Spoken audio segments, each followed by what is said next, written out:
Hi guys, and welcome to AirAbility, your regular dose of lead therapy. But anyway, today what we're here to discuss is, can you remember that I did a video called Shifu's Practice Commandments? The link is in the description of this video.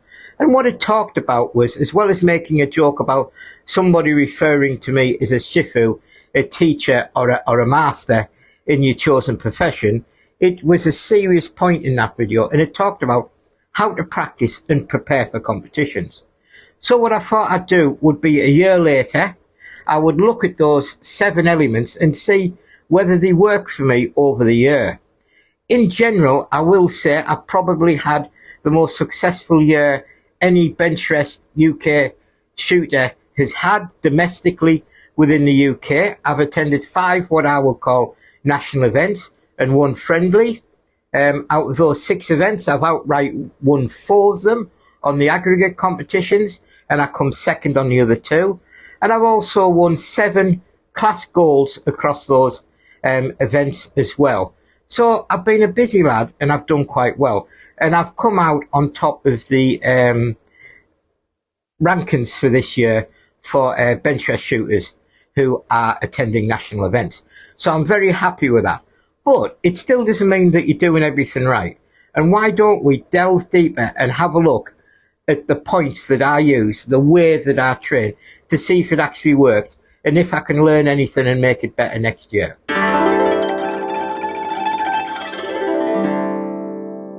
It might be a good idea to actually watch the previous video, the link's in the description, which goes over what I originally thought about these ways I go about practicing. And the first one is practice for a purpose. Now, this was really key to my performance this year, and I'll tell you why. First of all, practice with a purpose is picking individual elements of your shooting and concentrating on them every time you practice. So you're not just putting lead into the target holder without a reason. So, for instance, as I said before, one day you could be practicing trigger control. The next you could be practicing shooting in wind that you would not normally pull the trigger, and everything in between. Now, this one was absolutely key to me this year because I did not have as much practice as I wanted. I didn't discuss this through the year to show my weakness to other shooters. But for instance, in June, I went blind in my right eye for 3 weeks, and I had to recover from that. And that was just before a competition. And I had no outdoor time, basically, in June and July. Also, towards the end of the year, the weather was pretty poor. And where I shoot outdoors, it's not covered. So my days that I was available with annual leave and weekends just didn't match up with days where it wasn't raining. So on top of being poorly and the weather, I probably got 1/5 of the outdoor practice time that I would have wanted. But as I've said before I went out, I made a plan and I worked on the key attributes that I needed to work on in order of priority. So I made the greatest use of every practice opportunity that I had. And clearly, it kind of worked a bit. But hopefully next year, I'm a member of a new gun club, and they have a outdoor 100 meter covered range, and I should be able to practice to my heart's content next year, and this should be a problem of the past. But yes, definitely, practicing with a purpose, especially if your practice time is limited, is invaluable.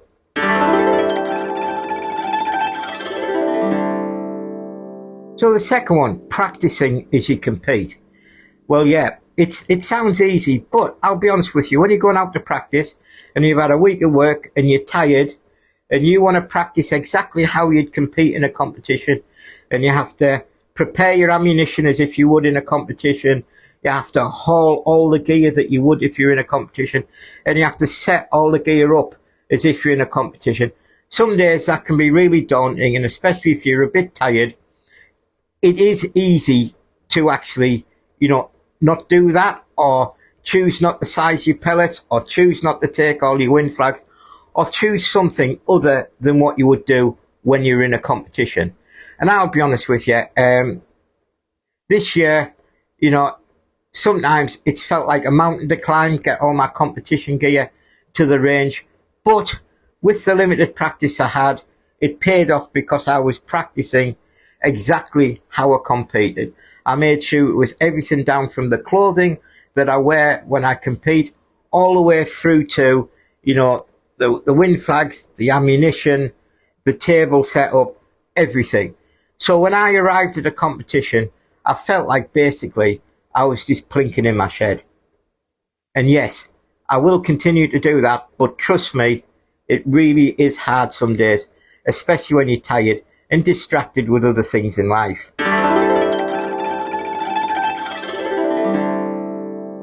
Now, I've spoke about this before, and this change one thing at a time comes from basically the Olympic coaches that used to coach my daughter when she was shooting air pistol. And as I've said in a previous video, if you're changing things on your rifle, your ammunition, etc., and settings, if you change more than one thing at a time, you can't tell what had a positive or negative effect, and you can get all confused. So I stick by this rule, and I make sure I change everything one at a time. What I will say is, doing this logical approach and setting my equipment up made sure that I started the season in March with a rifle that I could trust. And I, hand on heart, I have not touched anything on that rifle or changed any settings other than scope clicks for the whole of the year. My standby rifle I have had a bit of a tinker with, but my main number one and shot remained exactly the same, and so did my equipment, my wind flags, how I set my wind flags up, what ribbons I had on my wind flags, everything remained exactly the same throughout the season. And that was because I'd set it up right, doing one thing at a time.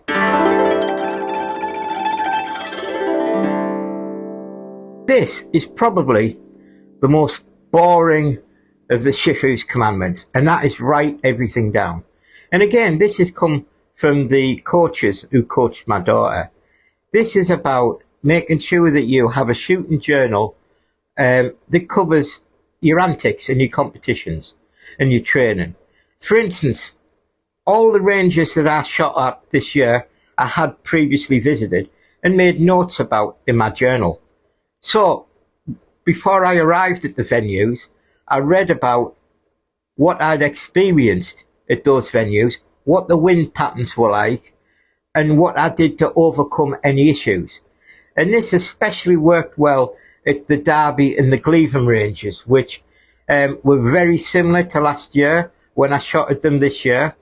What I would say is that the Portishead is always a challenge, being in a quarry, and I actually love that extra bit of challenge. And my notes were, there was some use, but they weren't as much use as Derby and Cleveland. But what I will say is it helped me settle into that range very quickly, just appraising myself of what happened last year and how I coped.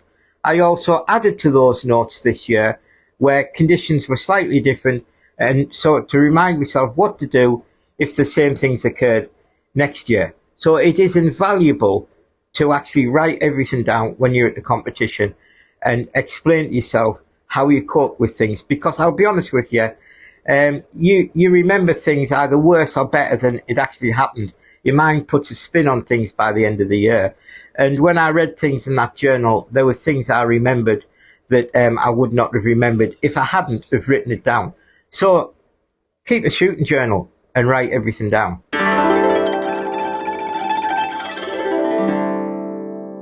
So this links into practicing as you compete. Don't take shortcuts. And I hear and I see this all the time. I'm talking to my friends, and my friends go, I went out to the range today, I spent the day at the range, I didn't size my ammunition, it doesn't make much difference, but I did alright. You know what I mean? That's not the attitude to have. Or, I forgot something, I didn't have my wind flags with me. What's the point of training without wind flags? What's the point of training without the ammunition, how you would have it set up? And what's the point in swapping guns all the time if you're actually training for a purpose? So, it is hard, especially when you're tired after work, to drag all that gear and make sure you don't have any shortcuts and you practice as much as you can. For me, as I said before, I couldn't get outside as much as I wanted, but I nearly practiced every day in my garden range. So at least I was getting some benefit from practicing. And with what was available to me over this season, I wasn't taking shortcuts. And I really believe this is probably one of the absolute key of the commandments, is don't take shortcuts, because you will end up going to competitions ill prepared.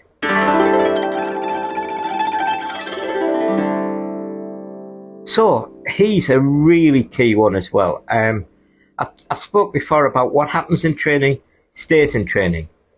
What you can achieve in training is only an indication of what's possible at a competition. Usually you shoot better in training than you would on a strange range that you visit infrequently. For instance, when I'm training at home, I can feel the weather conditions, and I can feel when the wind's coming, and I do it naturally without even thinking about it. And my scores, are really, a lot better than they are in competition. And there's no way I could say that that's what I'm going to achieve in competition. And also, if I started, say, posting those cards up and creating an expectation for myself and other people that practice cards are going to be duplicated in competition, I'm just going to put pressure on myself. So I'm not going to do that. But what I do understand is that if I train hard and my scores are high when I practice, I know I've got a good chance.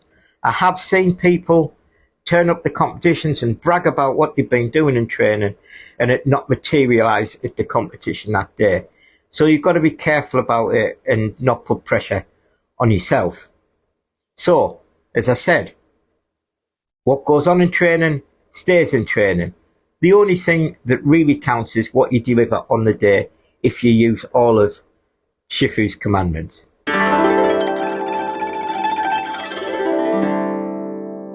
So timing your training is still key, and I said this before. There's no athlete is permanently at peak performance. So you've got your time, your training, so you reach your best performance when you arrive at a competition.